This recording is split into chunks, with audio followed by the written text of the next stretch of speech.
गरीब साध साध सब नेक हैं, आप अपनी ठोरे, जो सतलोक ले जाएंगे वो साधु कोई और।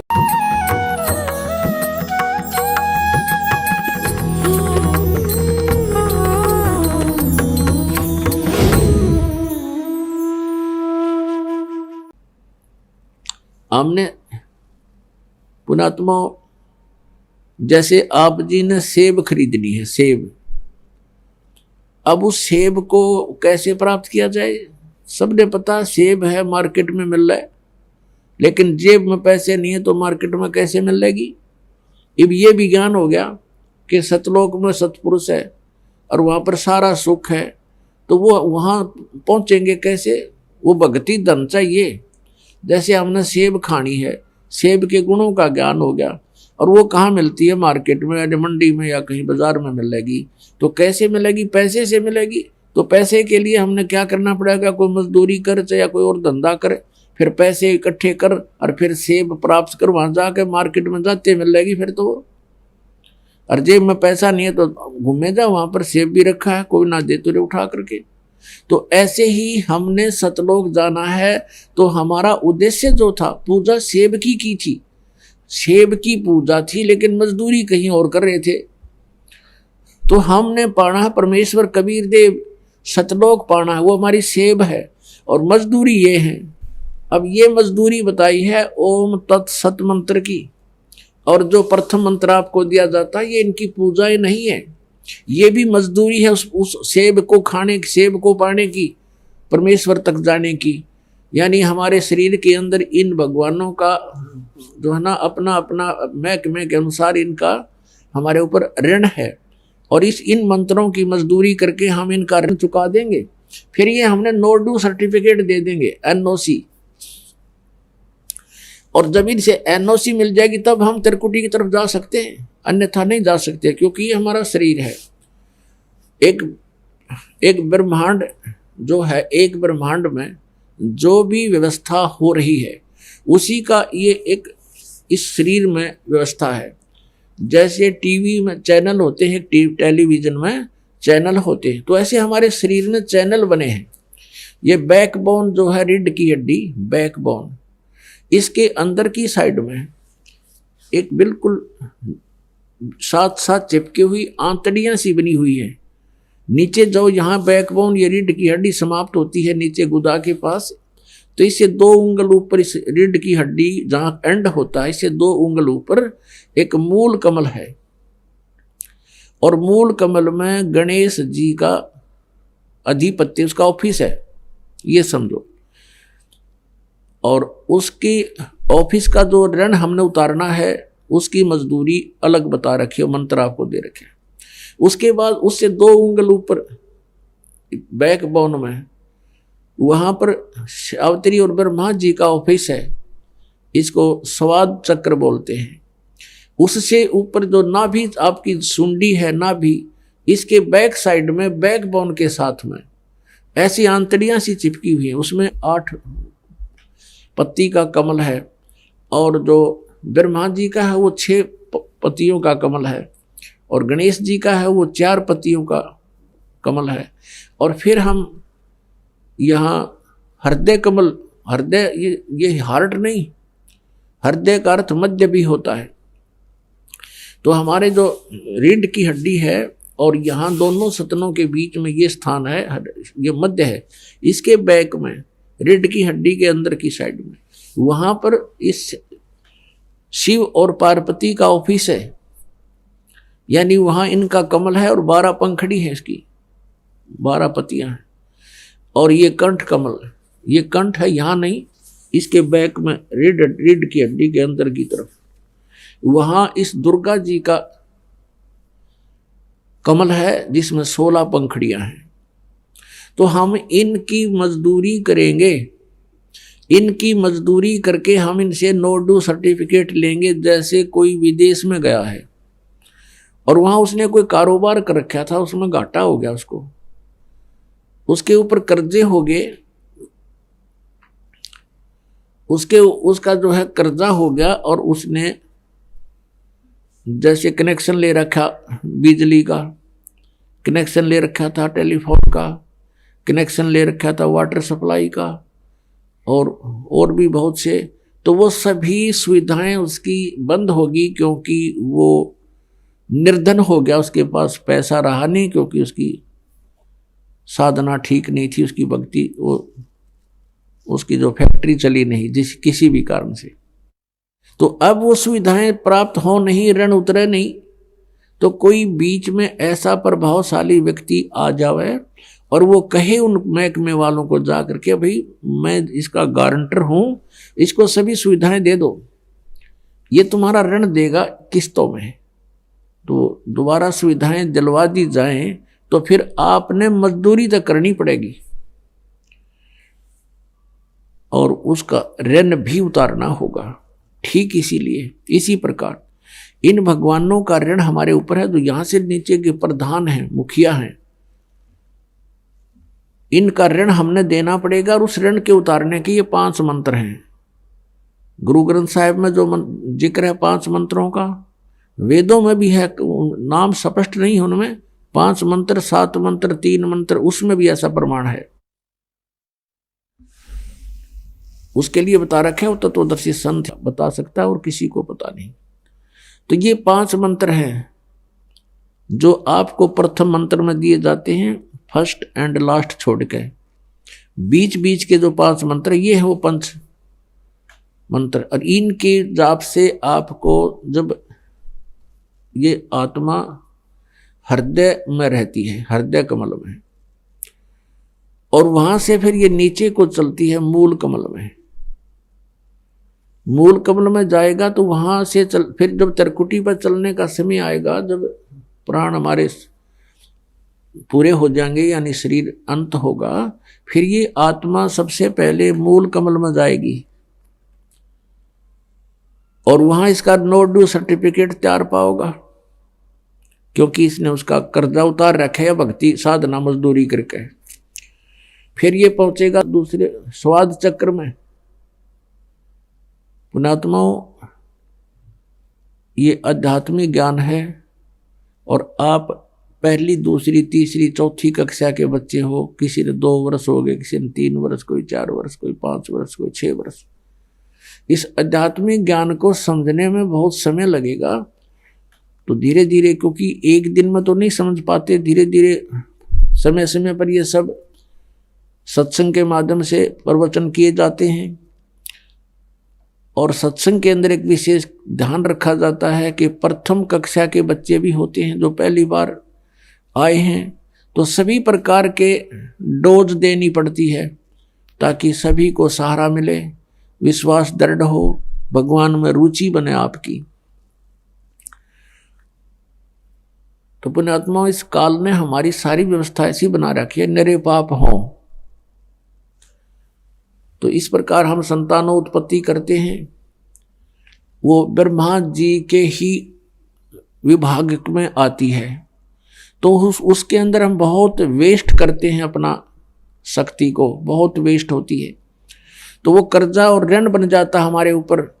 तो फिर इन मंत्रों के जाप से जब हम ब्रह्मा जी के वहाँ जाएंगे, तो फिर वो उस मंत्र के जाप से उस सभी पाप जो हमारा लोन हो गया था, हमारे वेस्टेज होगी थी, उसको वहाँ वो इस मंत्र से आपकी स्टोर होगी, रीस्टोर होगी, तो वहाँ वो हमें मुक्त कर देगा। फिर हम जाएंगे विष्णु जी के उस दरबार में, वहाँ भी फिर हमारा यहाँ नो ड्यू सर्टिफिकेट मिलेगा, क्योंकि आप उसका मजदूरी करके ऋण उतार चुके होगे। फिर आओगे हृदय कमल में, और वहाँ फिर आपको वो मंत्र दे रखा है, उसके जाप से आप फिर वहाँ से बरी हो जाओगे, वहाँ से नो ड्यू सर्टिफिकेट आपका तैयार पाओगा। और फिर कंठ कमल में आओगे, वो दुर्गा जी का भी आप मजदूरी करते हो, जाप करते हो, तो फिर आप यहाँ से लेकर यहाँ तक अब स्पष्ट साफ हो गए। इस प्रथम मंत्र से आपको यहाँ तक आने में सुविधा हो जाएगी, यानी यहाँ तक। अब यहाँ से फिर त्रिकुटी पर पहुँचना है, इन मंत्रों के जाप बिना और नीचे वाले भगवानों का नो ड्यू सर्टिफिकेट लिए बिना, नीचे वाले प्रधानों का, आप त्रिकुटी पर नहीं जा सकते लाख जन्म भी। और जो ये नकली पंथ बतावे हैं कि साढ़े गुरु जी तय बताते हैं कि सीधे त्रिकुटी पर ही पहुंचना हमने तय, हम तो सीधे त्रिकुटी से साधना शुरू करते हैं, नीचे वाले का हमने कोई लेना देना नहीं। ये है बकवाद, ये है लोकवेद दंत कथा मूर्ख बनाने वाली। त्रिकुटी कोई बरवाड़े का बस स्टैंड नहीं है, पैदल पहुंच जाओ, चाहे कोई साइकिल पर जाओ, चाहे वैसे चला जा। ये बालकों का खेल नहीं है, मनुष्य जीवन को बर्बाद करना कोई समझदारी नहीं है। ऐसे नकली संतों के पास बैठकर, चलो जब तक नहीं ज्ञान था, गलती हो ही रही थी, हमसे भी हो रही थी, आपसे भी हो रही थी, और अब तो ये क्लियर हो चुका है, ये स्पष्ट है आपके समक्ष। इसको जानकर, इसको समझकर, और फिर भी आप उन्हीं से चिपके हुए हो। उसके विषय में परमात्मा कहते हैं, जानबूझ साची तजें और करें झूठ तने, और ताकि संगत है प्रभु सुपने में भी ना दे। चातुर प्राणी चोर हैं, ये मूड मुग्ध हैं ठोठ, संतों के नी काम के उनको दो गलजोट। अब फिर हम आएंगे त्रिकुटी पे। अब त्रिकुटी एक इंटरनेशनल एयरपोर्ट जानो, अंतरराष्ट्रीय हवाई अड्डा जैसे पालम का है हिंदुस्तान में, दिल्ली में पालम, तो वहां से सभी देशों को फ्लाइट जाती हैं, और वहां एयरपोर्ट पर यानी त्रिकुटी पर पहुंचने से पहले हमारा टारगेट होता है कहाँ जाना है। वहां तो जाकर टिकट लेनी होती है या पहले बुक करा रखी होती है, पासपोर्ट पहले बनवाना होता है, और उस देश का नो ड्यू सर्टिफिकेट आपके पास होना अनिवार्य है। उनकी परमिशन होकर ही आप वहां जाते हो। फिर त्रिकुटी पर आने के बाद आपको, अब जैसे कई भक्त असमंजस में गिर जाते हैं, क्योंकि पुण्यात्माओं इतना समय आपके पास नहीं होता कि आप सभी सत्संग अटेंड कर सको, और प्रत्येक सत्संग में ये बताया भी नहीं जा सकता, रह कर एक ही बात को रिपीट भी नहीं किया जा सकता। और लेकिन दास की भरसक कोशिश रहती है कि समय समय पर प्रत्येक पहलू पर प्रकाश डालूं, और बहुत बार डालूं, लेकिन बहुत बार डालूं तो भी आप नहीं पहुंच पाते किसी कारण से। कोई सुबह आता है, कोई शाम को आता है, और हो सकता है उस समय वो प्रकरण उसको ना उपलब्ध हो, और हो सकता है कई सत्संग भी निकल जाएं ऐसे ही। तो फिर भी उसके लिए आप जी सीडी ले सकते हो, उनसे देखिए सुनिए। और आजकल तो परमात्मा ने बहुत अच्छी टेक्निक दी है, एक छोटी सी चिप होती है, उसमें 40-40 घंटे का सत्संग आ जाता है। लेकिन समय तो निकालना ही पड़ेगा, यहाँ निकालो चाहे घर पे बैठ कर सुनो, वो सुनना पड़ेगा। क्योंकि हमने जो अज्ञान सुना वो भी बहुत सुन रखा है, थोड़ा नहीं, बहुत जन्मों से सुनते आ रहे हैं। तो अब हम, जैसे कई भक्त कहते हैं कि पहले मंत्र में सभी आपने इन देवताओं के ही मंत्र दे रखे हैं, और फिर कहते हो कि इनके फोटो नहीं रखने। एक भक्त काशी से आया था, दूसरा सतनाम भी प्राप्त जब उसको हुआ, तो उसने कहा जी ये तो वो उठ पटांग बातें हैं सारी, वही मंत्र वहां थे, वही मंत्र यहाँ 2 दे दिए, इससे क्या लाभ हुआ। और उधर से कहते हो इनको नहीं रखना, तो उसको लाभ हो नहीं रहा क्योंकि उसके मन में दोष था। उसको समझाने की भी चेष्टा की कि तू बात सुनो। अब जैसे एक जड़ी है, एक जड़ी है, उसको किसी 2 जड़ियों से मिलाकर के उसका जो योग किया जाता है, उससे कुछ अन्य लाभ देती है वो, और उसको 5-7 जड़ियों में मिला करके उसका मिश्रण किया जाता है, तो उस समय वो कुछ और लाभ देती है।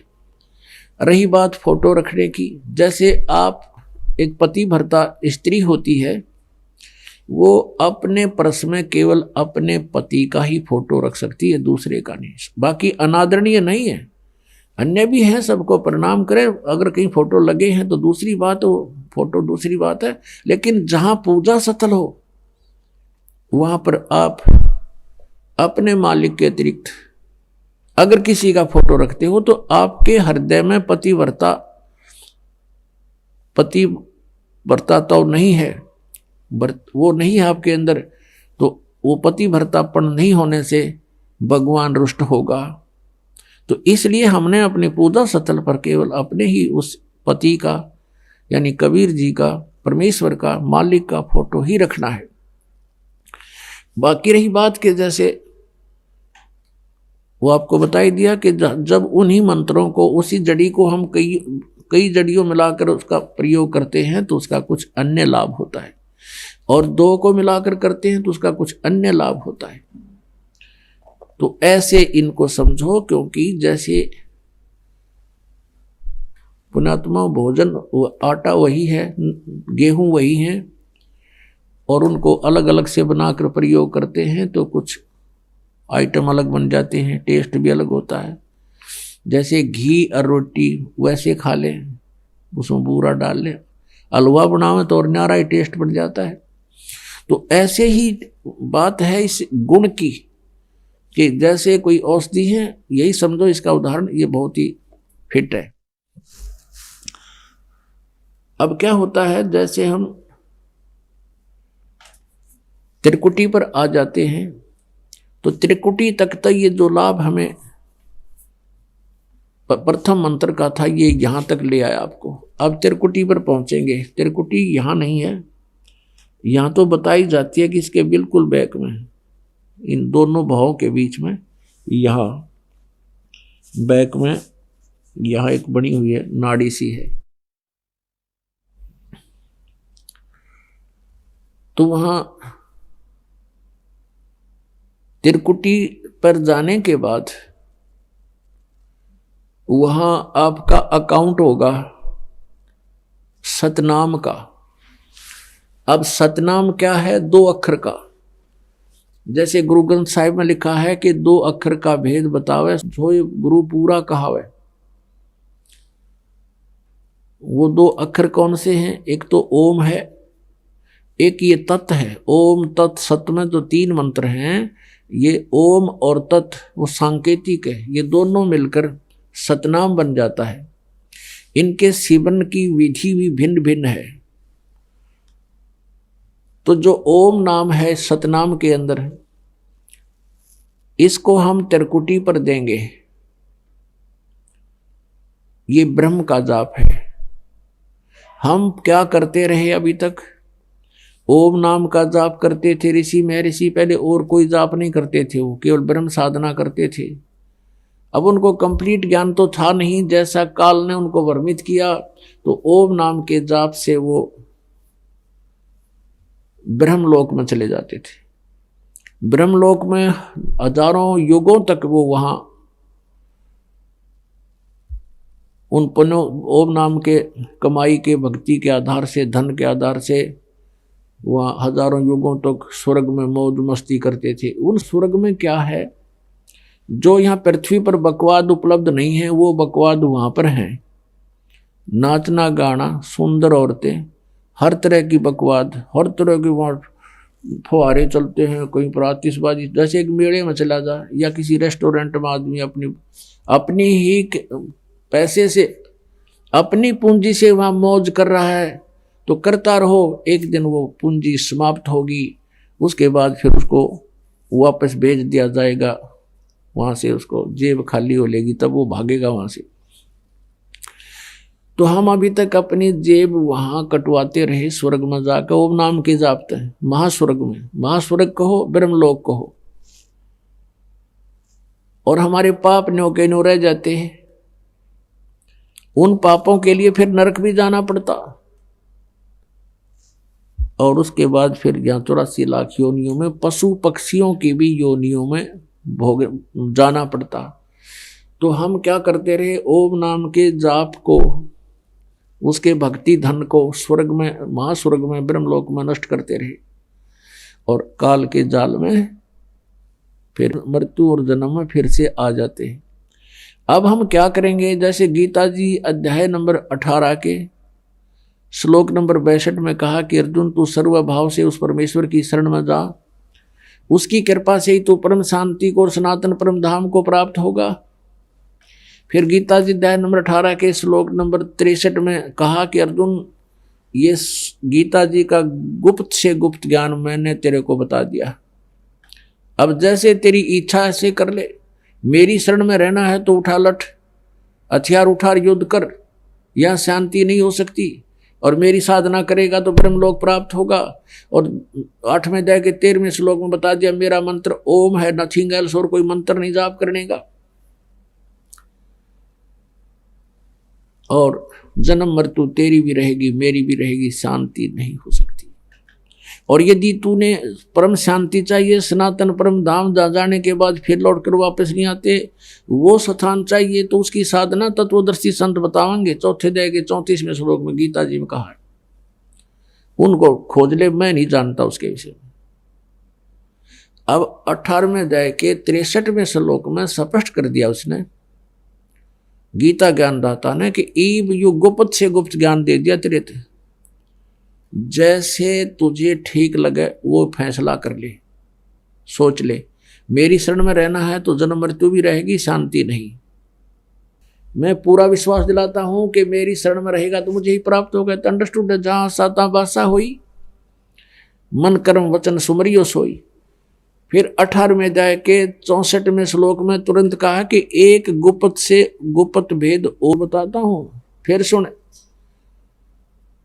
कि वो परमात्मा जिसके विषय में 18वें अध्याय के 62वें श्लोक में और 15वें अध्याय के 17वें श्लोक में, 1 से 4 श्लोक में 15वें अध्याय के में बताया है कि उस परमेश्वर की शरण में वो है ना, वो मेरा भी इष्ट देव है। इष्ट में असी दृढ़म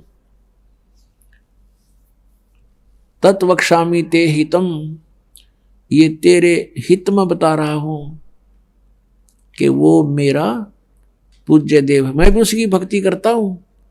यानी एक गुप्त से गुप्त भेद तो बता दिया 18वें अध्याय के 64वें श्लोक में, 63वें में, कि गीता का ज्ञान गुप्त से गुप्त ये दे दिया। दूसरा गुप्त से गुप्त एक भेद और बताऊं कि ये मेरा भी पूज्य देव है, मैं इसकी भक्ति करता हूं। और परमेश्वर कहते हैं तेरा ज्योत स्वरूपी अलख निरंजन, ये धरता ध्यान हमारा। अब ये कौन सा जाप करता है इसको? ये केवल हठ योग करता है, ध्यान लगाता है, मेडिटेशन करता है, तप करता है। 21वें ब्रह्मांड के ऊपर ले उसमें बैठा है ये। और तप से क्या मिलता है? राज्य मिलता है। तप से राज्य, तो ये उस तप प्राप्त करके अपना ये राज्य मेंटेन रखता है। और यहाँ 21 ब्रह्मांडों को चला रहा भगवान से ही कुछ सिद्धियां प्राप्त करके। तो परमात्मा ने कहा तो गोरखनाथ जी को, तेरा ज्योत स्वरूपी ये अलख निरंजन, ये धरता ध्यान हमारा, ये हमारा ही पूजा करता है, हमारा ही ध्यान कर रहा है। और देखो पुण्यात्मा, जिसने जैसी भी फसल बीजी है, किसी ने बांग बो रखी है तो बांग काटेगा। अब फसल ने तो बीज जो बो दिया वो तो देना ही देना है। तो परमात्मा सबको जो जैसी साधना कर रहे हैं उससे जो भी उनको मिलना है वही दे देता है। जैसे सिद्धियां करते हैं, सिद्धियां वालों को सिद्धियां मिल जाती हैं। जैसे अगस्त ऋषि ने डले ढोए ऐसी सिद्धि प्राप्त कर ली कि 7 समुद्रों को एक ही घूंट में पी गया, खाली कर दिए 7 समंदर। अब बता, सिर में मार लो सिद्धि ने के चाटो, सिद्धि का क्या करे? तो ऐसे ये साधनाएं जो करते हैं शास्त्र विधि त्याग का मनमाने आचरण जो है ये यूजलेस बताए हैं। भले ही उनसे आम जनता में प्रभुता हो सकती है जीव की, लेकिन मोक्ष नहीं।